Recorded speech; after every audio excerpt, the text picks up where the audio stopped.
Pemirsa, usai ramai minyak kita dikurangi, pemerintah gencar melakukan sidak seperti di Jakarta dan Subang, Jawa Barat. Polisi mengungkap kecurangan minyak kita tersebut.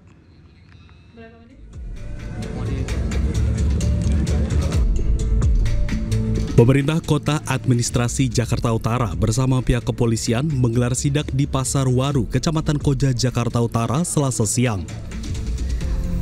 Dalam inspeksi mendadak ini, petugas menemukan 2 produsen minyak kita kemasan botol maupun plastik 1 liter yang isinya tidak sesuai dengan takaran tertulis. Atas temuan ini, pihak kepolisian Jakarta Utara akan menindak tegas produsen minyak tersebut. Dari 3 sampel yang kita uji, itu ada sampel yang memang full isinya 1 liter, tapi 2 sampel setelah kita uji isinya berkisar antara 800 sampai 900 mili, jadi tidak memenuhi 1 liter. Dan yang satu itu PT yang sudah dalam penyelidikan dari Barreskrim Polri. Dan yang satu lagi akan kita dalami, akan kita lakukan penyelidikan, ya, apakah betul PT tersebut memang produksi di bawah dari 100 mili. Sementara itu, Polda Jawa Barat mengungkap praktik kecurangan isi kemasan minyak kita di sebuah rumah yang dijadikan pabrik di kawasan Subang, Jawa Barat. Dalam pengungkapan tersebut, pria berinisial K, pemilik pabrik minyak kita, ditangkap polisi dan ditetapkan sebagai tersangka. K yang pernah bekerja di pabrik minyak goreng sebagai komisaris ini dengan sengaja memproduksi dan mengedarkan minyak goreng sawit menggunakan merek minyak kita yang tidak memenuhi SNI, yakni dengan mengurangi takaran. Minyak kita dengan berat bersih atau neto kurang dari 1 liter, hanya kurang lebih 760 ml. Jadi kurang dari 1 liter. Pelaku telah memproduksi sekitar 44 ton minyak dan mengedarkan ke pengecer pasar dengan harga di atas head Rp15.700 sampai Rp16.000 dengan keuntungan selama sebulan Rp266 juta. Dalam aksinya, pelaku memanfaatkan izin perusahaan yang sudah kadaluarsa atau telah dibekukan oleh Kementerian Perdagangan. Berakhir izin NSI-nya pada awal Januari 2025 ini dan telah dibekukan, makanya untuk operasionalnya tidak berizin. Terus keberadaan K itu dia menggunakan K seolah-olah bahwa ini sudah ada izin, padahal sebenarnya tidak resmi. Selain menangkap tersangka, polisi juga mengamankan sejumlah barang bukti berupa mesin serta ribuan botol minyak kita siap edar. Tim Liputan iNews melaporkan. Ya, Direktorat Tindak Pidana Ekonomi Khusus Barreskrim Polri menetapkan 1 tersangka dalam kasus minyak kita. Polisi mengungkap modus licik pabrik produksi minyak kita yang tidak sesuai kemasan.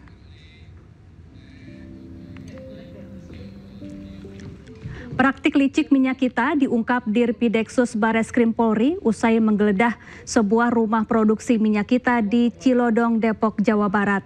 Dari lokasi tersebut, polisi menemukan bukti yakni minyak kita serta mesin produksi. Dari penggeledahan ini, Barreskrim Polri menetapkan 1 tersangka berinisial AWI yang berperan sebagai pemilik serta pengelola rumah produksi minyak kita.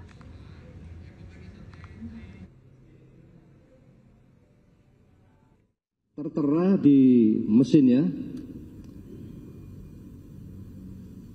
volume yang akan dimasukkan ke dalam botol sudah disetting di situ. Yang satu 802 ml, yang satu lagi 760 ml. Jadi dia manual disetting berapa yang akan dimasukkan, keluar sesuai dengan apa yang tertera di mesin tersebut. Kemudian setelah dilakukan pengecekan secara manual dengan menuangkan sampel-sampel minyak kita yang ada di kemasan yang sudah diproduksi, ternyata literasinya atau ukurannya berbeda dengan yang ada tertera di kemasan. Dalam perkara ini, penyidik telah menetapkan satu orang tersangka, yaitu inisial AWI, yang berperan sebagai pemilik maupun merangkap sebagai kepala cabang sekaligus pengelola lokasi tersebut yang berada di TKP Jalan Tol Iskandar nomor 75 RT 01 RW 19 Kelurahan Sukamaju, Kecamatan Cilodong. Sementara itu, PT Tunas Agro Indolestari di Sepatan, Kabupaten Tangerang membantah melakukan kecurangan. PT Tunas Agro mengklaim menjual minyak kita sesuai takaran. Ikuti prosedur ya, kita nggak mungkin pakai timbangan sampai 750, sampai 700 minimal itu kan yang di kita nggak seperti itu. Jadi kita menimbang yang berat bersihnya kuat, jadi timbangannya bagus gitu. Sedangkan yang diperiksa ini kan berita yang sekarang kan mengatakan kalau minyak Tunas Agro mengatakan minyaknya timbangnya berkurang, tindakan buktinya nggak ada. Bukan PT dari Bapak? Oh, PT dari kita. Cuma yang diperiksa itu bukan PT di sini. Nah, kita di sana kan pas ada pemeriksaan di sidak di Lenteng Agung ya, Pak Menteri. Yang di sana bukan PT Tunas Agro doang yang dibuka, tapi ada botolan. Yang di botolan tuh timbangannya memang berkurang. Sedangkan kalau timbangan yang POTS punya Tunas Agro itu pas. Berarti artinya dari PT Tunas Agro sendiri itu sudah sesuai. Betul, sudah sesuai. Misalkan literannya itu 2 liter, berarti di dalamnya juga itu 2 liter ya? Iya, dikurangi. Ya, kalau 2 liter paling 1.800 lebih. Ya, jadi nggak sampai 1.700 yang di kita.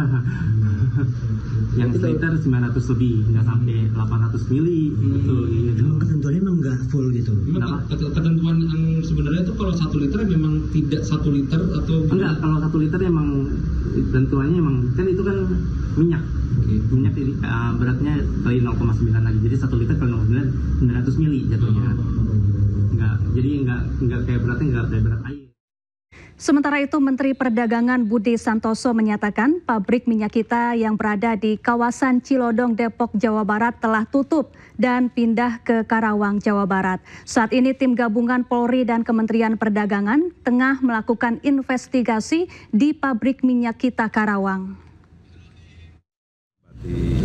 Itu kan udah diselesaikan, perusahaan udah segel, jadi sudah nggak bisa beroperasi lagi. Kemudian yang kedua, tanggal 7 Maret kita itu ke lokasi perusahaan yang melakukan tadi pengurangan takaran. Ya waktu itu kan Pak Mentan tanggal 8 kan ke pasar. Kami tanggal 7 sebelumnya sebenarnya sudah dapat laporan dan kami sudah melakukan pengawasan ke PT Aiga di Jalan Tol Iskandar. Ya tanggal 7 itu kita ke Jalan Tol Iskandar di Depok, tetapi perusahaan itu sudah tutup ternyata. Nah sekarang kemudian kita selidiki dan sekarang ketemu perusahaannya pindah di Karawang. Hari ini tim Satgas Polri dan Kemendak sedang di Karawang. Ya, jadi kita masih nunggu laporannya. Tadi saya komunikasi masih di sana. Ya, jadi itu sebenarnya sudah kita dari awal sebenarnya kita sudah tahu, kita antisipasi. Menteri Koordinator Bidang Pangan Zulkifli Hasan ikut bersuara terkait minyak kita yang tidak sesuai takaran. Zulhas meminta agar yang berlaku curang dipenjarakan.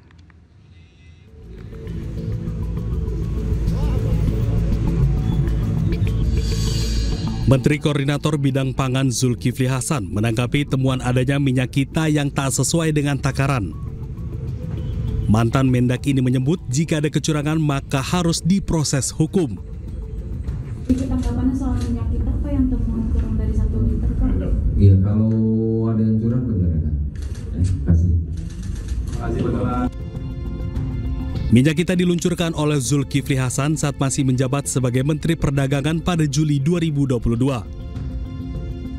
Minyak kita diluncurkan sebagai upaya untuk menstabilkan harga minyak goreng saat itu yang harganya tinggi.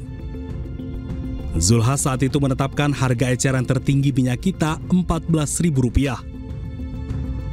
Dari Jakarta, Ade Firmansyah, iNews melaporkan. Ya, sebelumnya Menteri Pertanian Amran Sulaiman mengungkap sejumlah minyak kita kemasan botol 1 liter tidak sesuai takaran alias dikurangi. Namun harga minyak kita dijual mahal jauh di atas harga eceran tertinggi.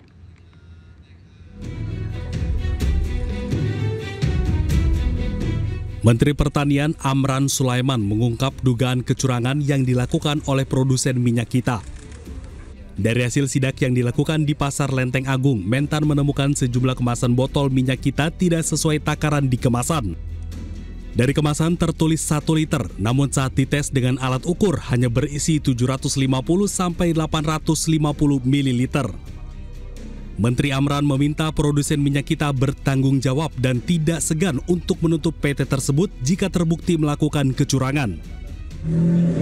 Ini kita di bulan suci Ramadan mencari pahala, sibuk mencari pahala, tapi saudara kita ini mencetak dosa di bulan suci Ramadan. Jadi kami minta ada PT-nya nih, PT Arta Eka Global Asia. Kami minta diproses, kalau terbukti ditutup. Kami minta diproses, bila terbukti disegel ditutup. Nggak boleh, ini merugikan rakyat Indonesia, merugikan masyarakat yang sedang melaksanakan ibadah puasa. Dan di luar ibadah puasa, ini tidak boleh terjadi. Di sini tertulis 1 liter, tetapi hanya 0,75 liter, 0,8 liter. Ini saya tidak tahu, nanti ini ada dari Reskrim, kami sudah bicara kabar Reskrim langsung. Ini ada tim Pak Satgas Pangan, ini kami serahkan, periksa, sini Pak. Kami minta diperiksa dan kalau betul ditutup. Nggak boleh kompromi. Menteri Amran juga mengungkap minyak kita yang tidak sesuai takaran ini dijual lebih tinggi dari harga eceran tertinggi, yakni dijual di atas harga eceran tertinggi.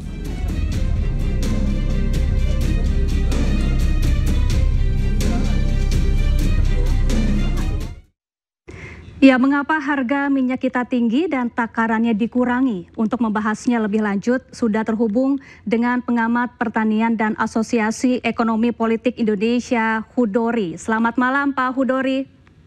Malam, Mbak Safa. Baik, Pak Hudori, menurut Anda mengapa peristiwa ini bisa kecolongan terjadi sehingga masyarakat merasa dicurangi atau bahkan terzolimi dengan takaran minyak kita yang ternyata sudah dikurangi, Pak Hudori? Ya, ini semakin ramai ya. Berhari-hari ini kita disuguhi oleh pemberitaan seolah-olah ini masif ya. Penyunatan itu masif. Dugaan saya sebetulnya penyunatan atau pengurangan isi ini sudah lama. Pertama, kalau kita tengok sosial media ya, sebetulnya sejumlah netizen sudah menunjukkan itu. Itu yang pertama. Yang kedua, kalau kita kaitkan dengan harga eceran tertinggi yang terlampaui, ya, itu sudah sejak pertengahan 2023 sebetulnya. Jadi ada hal yang sifatnya struktural yang mestinya diselesaikan pemerintah, tapi sampai hari ini tidak disentuh. Saya setuju bahwa mereka yang mengurangi isi, mereka yang menjual di atas harga eceran tertinggi, itu semua memungkinkan untuk diproses secara hukum. Karena regulasi memungkinkan itu ya. Mengurangi isi jelas melanggar Undang-Undang Perlindungan Konsumen, Undang-Undang Pangan, Undang-Undang Perdagangan. Itu memungkinkan mereka untuk dijerat ke meja hijau. Tapi memenjarakan mereka, memberi sanksi mereka tanpa mengubah, tanpa melakukan evaluasi secara menyeluruh dan adaptasi terhadap kebijakan-kebijakan minyak kita, itu menurut saya kita tidak akan menyelesaikan masalah. Ya. Baik Pak Hudori, jadi ini masalahnya ada di pengawasan dan juga di alur produksi, begitu Pak Hudori? Yang dugaan saya ya, kenapa mereka mengurangi isi dan kenapa harganya di atas harga eceran tertinggi. Yang pasti beberapa bulan ini harga bahan baku minyak goreng berbasis CPO, berbasis sawit ya, CPO itu harganya tinggi. Dalam 6 bulan terakhir, harga CPO domestik itu bergerak antara 15.000 sampai 16.000 per kilogram. Kalau menurut aturan pemerintah, produsen itu harus menyerahkan minyak kita ke distributor tingkat 1 itu harganya 13.500 per liter ya. Mereka hanya memungkinkan bisa menjual dengan harga itu kalau harga CPO 11.530 per kilogram itu belum begitu. Baik, jadi menurut Anda Pak Hudori, tindakan mengurangi takaran minyak goreng ini untuk menutupi biaya produksi karena harga eceran tertinggi yang ditentukan pemerintah ini terlalu rendah begitu ya Pak Hudori? Iya. Jadi kebijakan yang sekarang itu tidak memungkinkan pengusaha untuk bisa untung gitu. Jadi dengan kebijakan yang sekarang itu kemungkinan yang dilakukan dua gitu. Yang pertama adalah mengurangi isi atau menurunkan kualitas. Yang kedua, menjual di atas harga eceran tertinggi. Jadi menurut saya penindakan hukum membuat mereka membawa mereka ke meja hijau dan seterusnya penting gitu. Tapi ini tidak menyelesaikan masalah kalau ini tidak dibarengi dengan upaya mengoreksi kebijakan di minyak kita. Baik Pak Hudori, polisi sudah menetapkan 1 orang sebagai tersangka yaitu produsen yang ada di Depok, Jawa Barat. Kalau menurut Anda siapa lagi yang seharusnya paling bertanggung jawab atas kasus ini? Pertanyaannya gini ya, ketika pengusaha melakukan upaya pencurangan begini, karena didorong atau dipaksa oleh peraturan yang sebetulnya membuat mereka tidak memungkinkan untuk untung, tidak memungkinkan mereka untuk sustain, untuk usaha berkelanjutan. Jadi mestinya tidak semata-mata pengusaha ya yang disalahkan. Pembuat regulasi saya kira juga harus bertanggung jawab gitu. Jadi menurut saya tidak selesai kalau hanya memenjarakan mereka. Pemerintah harus memanfaatkan ini sebagai momentum untuk merombak kebijakan yang ada di minyak kita. Pertama kalau dari sisi distribusi, Pak Menteri Perdagangan berkali-kali menyampaikan bahwa mestinya distribusi itu hanya sampai distributor 2, terus ke pengecer dan ke konsumen akhir. Tapi distribusi itu ternyata melibatkan D3, D4, distributor 3, distributor 4. Ini yang membuat harga di konsumen itu tinggi karena masing-masing titik distribusi kan mengambil margin ya. Nah, menurut saya dari sisi distribusi harus disederhanakan. Bagaimana caranya? Libatkanlah BUMN pangan, Bulog dan ID Food. Baik, terima kasih Pak Hudori, pengamat pertanian dan ekonomi telah bergabung bersama kami di iNews Prime. Selamat malam.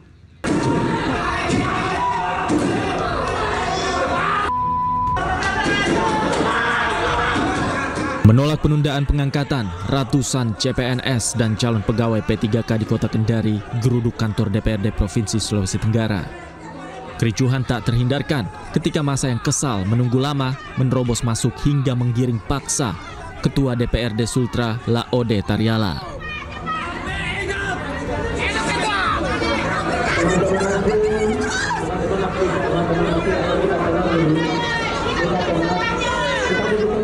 Dalam aksinya, sejumlah CPNS menangis di depan anggota DPRD akibat penundaan pengangkatan menjadi aparatur sipil negara menjadi 1 Oktober 2025 dan P3K pada 1 Maret 2026. Mereka menilai keputusan Kemenpan RB sewenang-wenang dan meminta pengangkatan tetap pada jadwal semula, yakni pada 1 Maret dan 1 April 2025. Lebih 1 tahun itu kami tidak mendapatkan gaji, tidak bisa bekerja secara intens, soalnya kan mengerti sendiri toh bagaimana kita bekerja terus kita tidak digaji selama 1 tahun itu. Ya kami juga tidak tahu kenapa apa yang harus kami lakukan. Sebenarnya kan ini mestinya pemerintah sudah harus berpikir. Menanggapi tuntutan aspirasi massa, DPRD Sulawesi Tenggara berjanji akan langsung bersurat kepada Presiden Prabowo Subianto. Kita tadi sudah sepakat, kita mengirimkan surat kepada Presiden sesuai dengan rilis tuntutan mereka yang dibawa di lembaga ini. Seperti itu. Para CASN ini berjanji akan tetap berunjuk rasa hingga tuntutan mereka dikabulkan oleh pemerintah. Dari Kendari, Sulawesi Tenggara, Muhtarudin, iNews melaporkan. Pemirsa, pengangkatan calon pegawai negeri sipil diundur menjadi Oktober 2025. Badan Kepegawaian Negara akan membantu CPNS yang sudah terlanjur menganggur agar bisa kembali bekerja di perusahaan lama mereka.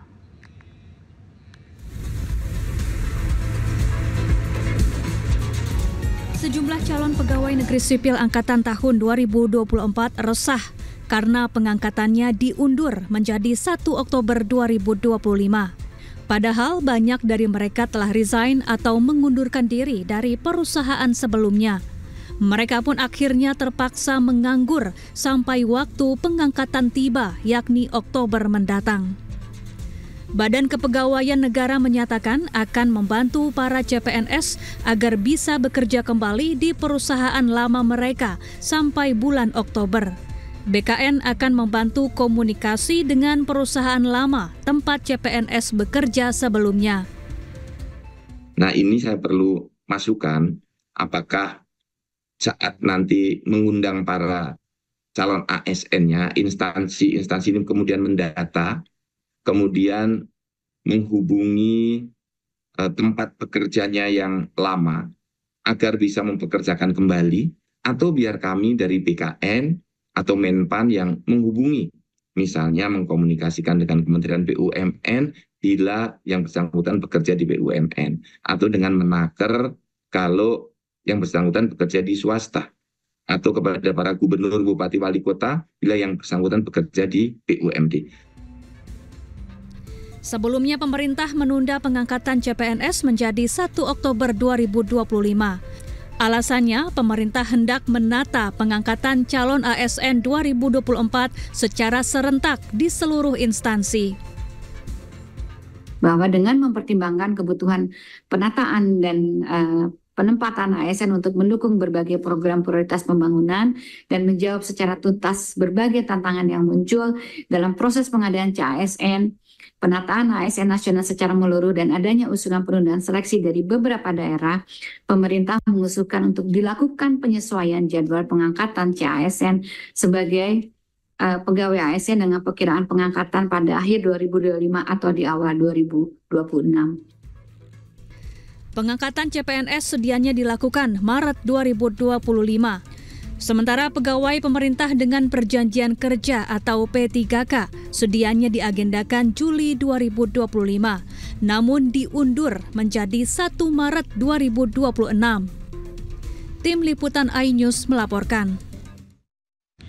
Pemirsa, vokalis grup band Seventeen Rivian Fajar Syah alias Ivan ditunjuk sebagai Direktur Utama PT Produksi Film Negara. PT PFN merupakan BUMN yang bergerak di industri perfilman.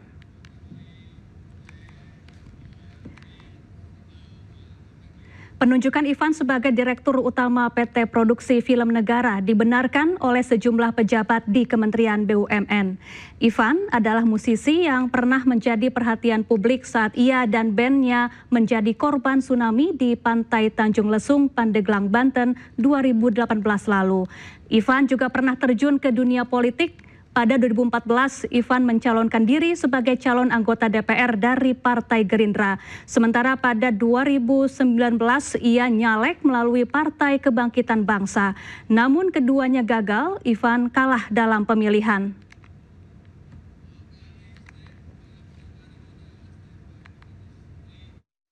Pemirsa, usai rumahnya digeledah KPK, mantan Gubernur Jawa Barat Ridwan Kamil mengaku akan kooperatif. Penggeledahan rumah RK tersebut terkait dugaan korupsi di Bank Jabar Banten atau BJB.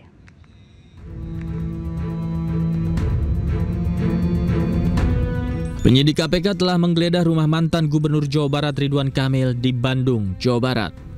Penggeledahan dilakukan terkait kasus korupsi di Bank Pembangunan Daerah Jawa Barat dan Banten.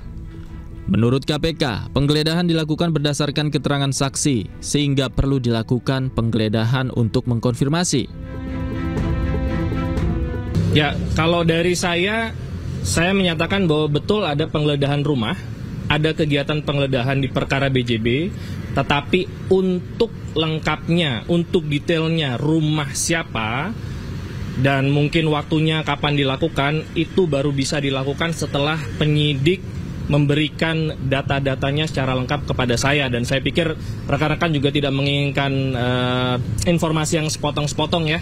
Jadi pada saat nanti informasinya sudah lengkap, kita akan deliver ke teman-teman secara utuh, sehingga nanti informasi yang bisa diterima oleh masyarakat juga utuh.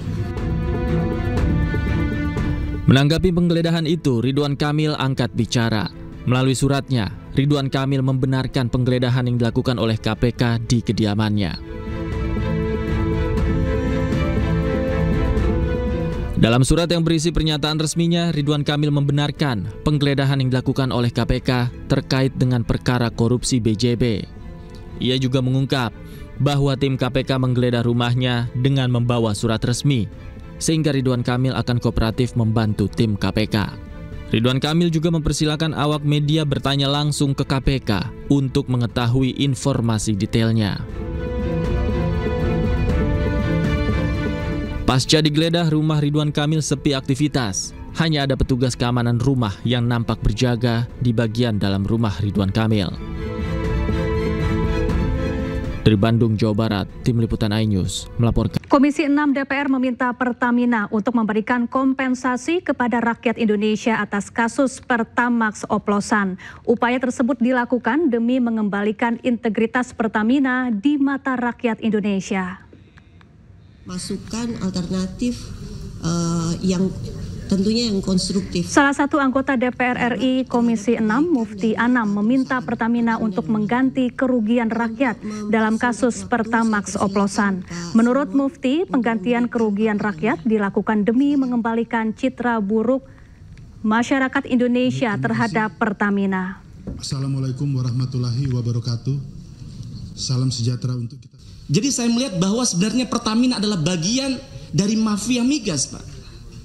Karena ternyata mafia migas telah mempengaruhi Pertamina agar menunda-nunda pembangunan kilang, Pak. Di sisi lain juga ada kebobrokan dalam manajemen SDM di Pertamina. Mantan orang dalam Pertamina, mantan orang dalam Petral, entitas mafia yang sudah dibubarkan negara karena tempat sarangnya mafia di dalamnya, malah ternyata dirut Pertamina saat itu, dirut salah satu orang Petral saat itu menjadi dirut Pertamina Patraniaga. Maka tidak heran, maka kemudian namanya Rifa bekerja sama dengan geng mafia melakukan perampokan yang begitu besar terhadap duit negara kalau itu betul.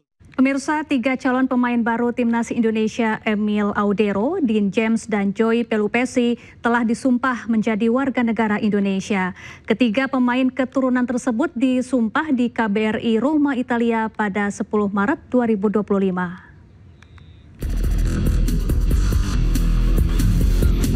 Tim Kementerian Hukum yang dipimpin Sekjen Komjen Niko Afinta mengambil sumpah 3 pemain naturalisasi Dean James, Emil Audero, dan Joy Pelupesi menjadi warga negara Indonesia di Kedubes Italia, Roma, Senin 10 Maret 2025. Tim Kementerian Hukum yang hadir adalah Dirjen AHU, Dirjen Tata Negara, dan staf khusus Menteri Hukum. Sementara Menteri Hukum Supratman Andi Aktas memantau pengambilan sumpah dari Jakarta. Inilah gambar yang diterima redaksi iNews. 3 pemain naturalisasi mengenakan pakaian rapi sesaat sebelum diambil sumpah menjadi warga negara Indonesia.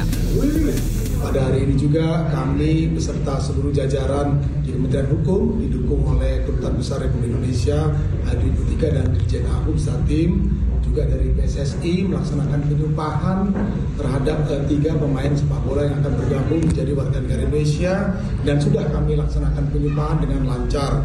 Dan tentunya ini menjadi komitmen kami di Kementerian Hukum di dalam mendukung semua pemerintahan kebijakan Bapak Presiden Republik Indonesia di dalam mewujudkan dunia olahraga khususnya sepak bola. Dan kiranya dengan bergabungnya 3 pemain kita ini akan semakin membuat Indonesia maju dalam kancah dunia persepak bolaan.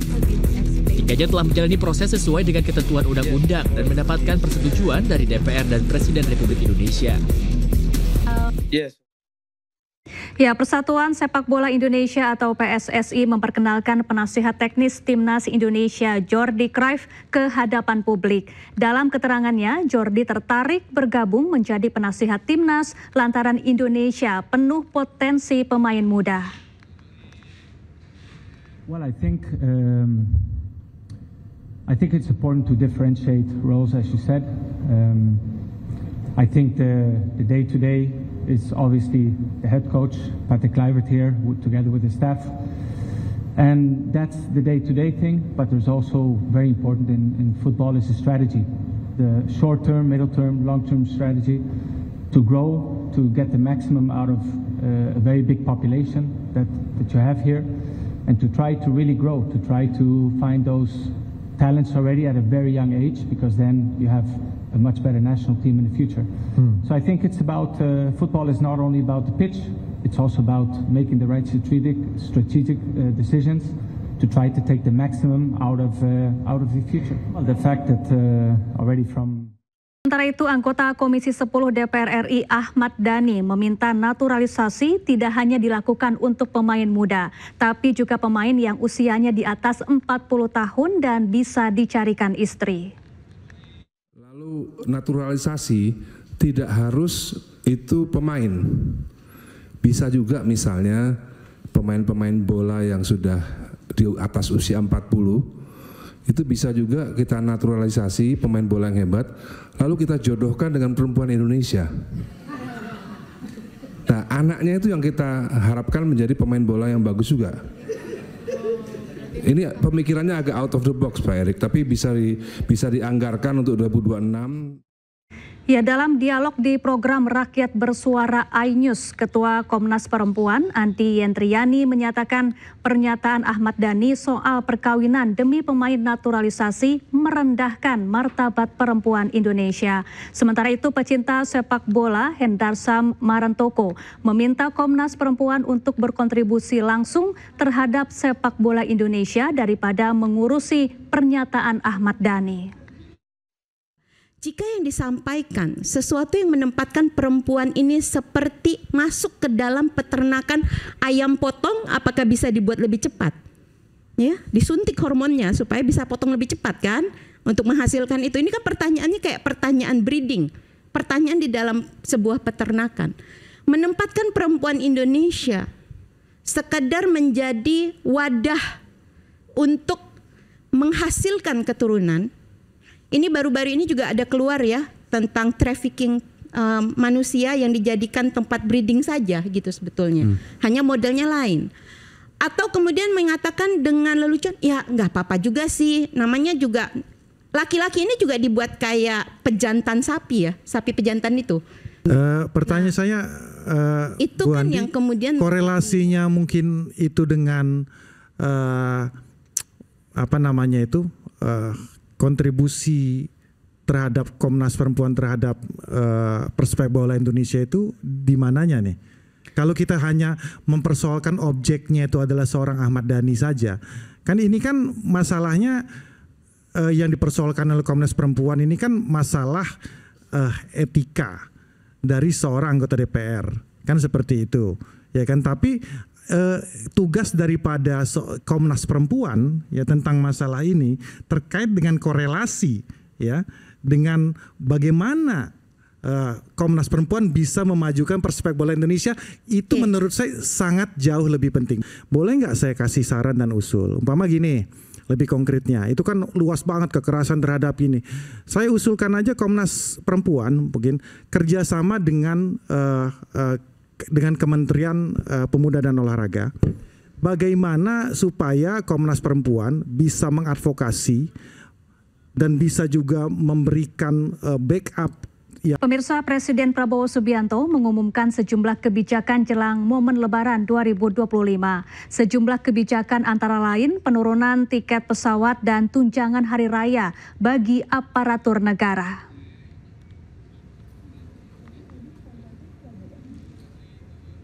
Ya, salah satu kebijakan adalah penurunan harga tiket pesawat sebesar 13 hingga 14%. Selain itu, Presiden Prabowo juga mengumumkan pencairan THR dan gaji ke-13 bagi aparatur negara sebesar 100% dan akan dibayarkan mulai 2 minggu jelang Lebaran. Untuk itu dalam 11 hari bulan Ramadan ini, pemerintah telah mengeluarkan berbagai kebijakan untuk membantu masyarakat, yaitu 1. Penurunan harga tiket pesawat setidaknya sebesar 13–14%. Selama 2 minggu pensiunan diberikan sebesar uang pensiun bulanan. THR THR akan dibayar 2 minggu sebelum Hari Raya Idul Fitri, mulai dicairkan hari Senin tanggal 17 Maret tahun 2025. Sedangkan gaji ke-13 akan dibayar pada awal tahun ajaran baru sekolah, yaitu pada bulan Juni. Ya, antrean pembelian tiket mudik Lebaran sudah tampak di Terminal Lebak Bulus, Jakarta. Sejumlah tiket keberangkatan terpantau habis dipesan oleh para pemudik.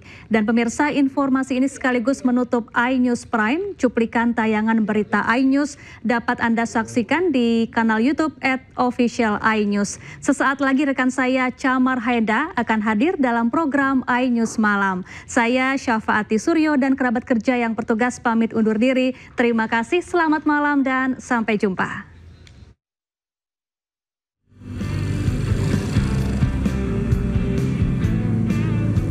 Beginilah suasana antrean di loket penjualan tiket salah satu PO Bus di Terminal Lebak Bulus, Jakarta Selatan. Para calon pemudik ini sengaja membeli tiket lebih awal dengan daerah tujuan Jawa Tengah, Jawa Timur, hingga Sumatera guna menghindari kenaikan harga tiket.